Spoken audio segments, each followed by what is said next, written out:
Everything we thought we knew about Gen V just got shattered. The Season 2 ending wasn't just another finale, it was a declaration of war. Vought's mask has finally started to crack.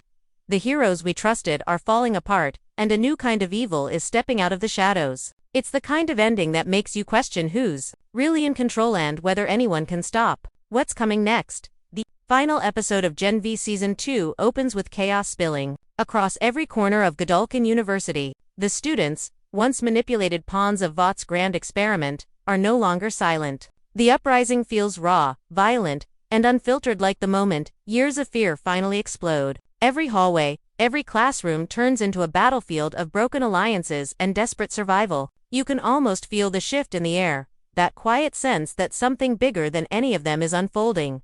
Marie stands at the center of it all. Covered in blood, not just the blood of others, but her own. It's a symbolic moment that captures her transformation from a scared freshman into a figure of power and rebellion. She's no longer running from her past. She's embracing it, using it as fuel. Every scream, every punch, every flash of red energy around her tells the story of someone who has finally accepted who she is, no matter how dark that truth may be. Meanwhile, Kate's betrayal still burns through the group like wildfire. Her decision to side with Vought, maybe just herself, reminds us that in this universe, morality doesn't exist in black and white. Her actions aren't out of hatred, but out of desperation. She believes she's saving people by taking control, but in reality, she's creating chaos no one can contain. What's terrifying isn't what she does, it's how calm she is while doing it. That calm smile in the middle of destruction makes you wonder whether she's lost her mind or finally found her true purpose. Andre, torn between loyalty and rage, becomes the emotional backbone of this episode. His power metal bending mirrors his internal struggle perfectly. The more he tries to hold things together, the more everything around him bends, twists, and breaks. His grief over his father's death collides with his guilt for not stopping Kate earlier. Every move he makes feels heavier, like he's dragging the weight of every broken friendship behind him. And then there's Jordan. Season 2 gave Jordan more depth than ever before, showing both sides of their identity not just as powers but as pieces of a fractured soul. In the finale, Jordan becomes the voice of reason when everyone else is losing control. They step into chaos not to dominate it, but to guide it, to remind Marie and Andre that even in a storm this violent, there's still a line between fighting for freedom and becoming the monster you're trying to stop. But beneath all the blood, destruction, and screaming, something darker brews under the woods, once thought to be destroyed, isn't gone, it's evolved. Hidden beneath new layers of concrete and silence. It's now part of something much bigger, something connected directly to Vought's secret military branch. The final moments before the first big twist hit like a gut punch, a glimpse of a new experiment, Compound V. Re-engineered. No longer a drug that simply gives powers, but one that changes how powers think. It's not just about control anymore, it's about rewriting human nature itself. That's when it hits you. The chaos at Godolkin isn't the real war, it's the distraction. The real battle is happening in the labs, in the shadows, where scientists and executives quietly play God while the world burns on the surface. The heroes fight for freedom, but the truth is, they were never free. Every drop of blood spilled, every scream echoing through the halls, is just fuel for a system that feeds on chaos. And that's where the season sets its trap, the illusion of revolution hiding a deeper manipulation. As the episode's first act closes, the camera lingers on Marie's face, her eyes shaking between rage and realization. She understands it now. This isn't about winning, it's about surviving long enough to expose the lie. The system won't fall by force, it will fall by truth. But in a world built on deception, how do you even recognize truth when it stands right in front of you? That's the question that drives the rest of the finale, and it's the reason Gen V Season 2 hits harder than anything we've seen in the boys' universe so far. Silence. That's how it begins. The kind of silence that doesn't feel peaceful, it feels like the moment before a bomb goes off.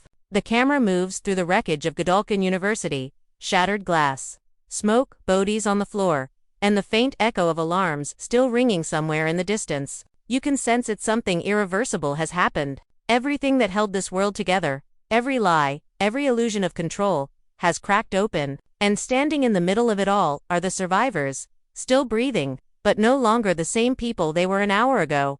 Marie walks through the halls, each step echoing like a drumbeat. Her hands are trembling, not from fear, but from the rush of power still pulsing through her veins. Her control is slipping, and she knows it. Her powers, once something she feared, now feel like they're feeding off her anger. The blood around her isn't just something she's using, it's responding to her, moving like it has a will of its own. This is where the line between hero and weapon starts to blur. You can see it in her eyes, the confusion, the exhaustion, the question she can't escape.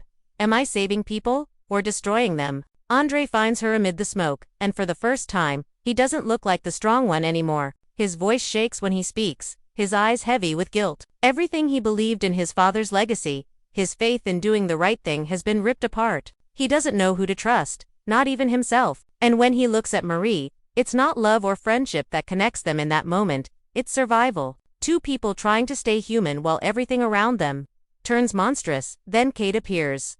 Calm, composed, her face untouched by the chaos that surrounds her. The kind of calm that doesn't come from peace, but from total conviction. She believes she's doing what's necessary, that she's the only one strong enough to make the hard choices. She calls herself the savior of Godolkin, but her version of salvation is twisted. It's about control. She sees freedom as chaos, and chaos as weakness. And that's what makes her so dangerous. Marie confronts her. And for the first time, words cut deeper than any power could. Kate talks about order, about ending pain by taking away choice. Marie sees it for what it is, fear disguised as leadership. The argument builds like thunder to ideologies colliding in the middle of a war neither of them can win. Kate insists that if everyone just listened to her, no one would suffer. Marie replies, if you take away choice, you take away what makes us human.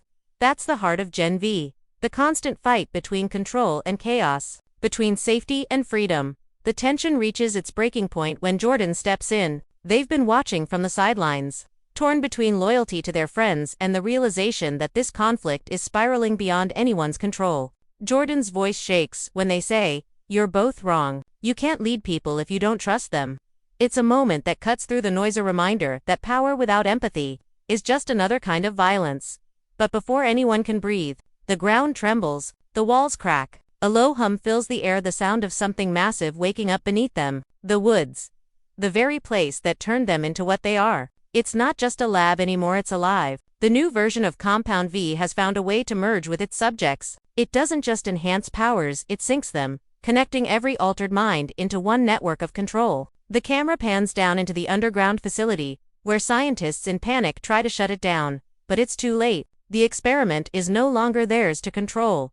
Back above ground, panic spreads. Students scream as their powers spiral out of control, twisting into new, unstable forms. Fire burns through the walls, metal warps, the air itself seems to vibrate. Kate tries to seize control through her psychic ability, but the system she thought she could manipulate begins to push back. She hears voices that aren't her own, thoughts that don't belong to her. For the first time, Kate is scared.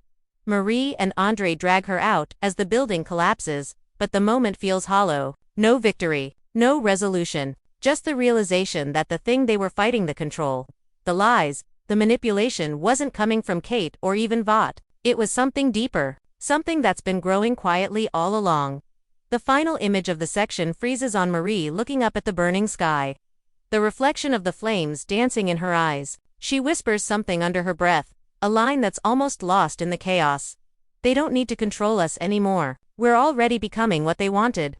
And that's when you realize the real horror isn't that they were created by Vought. It's that Vought might not even need to exist anymore. The experiment worked. The world is producing its own monsters now.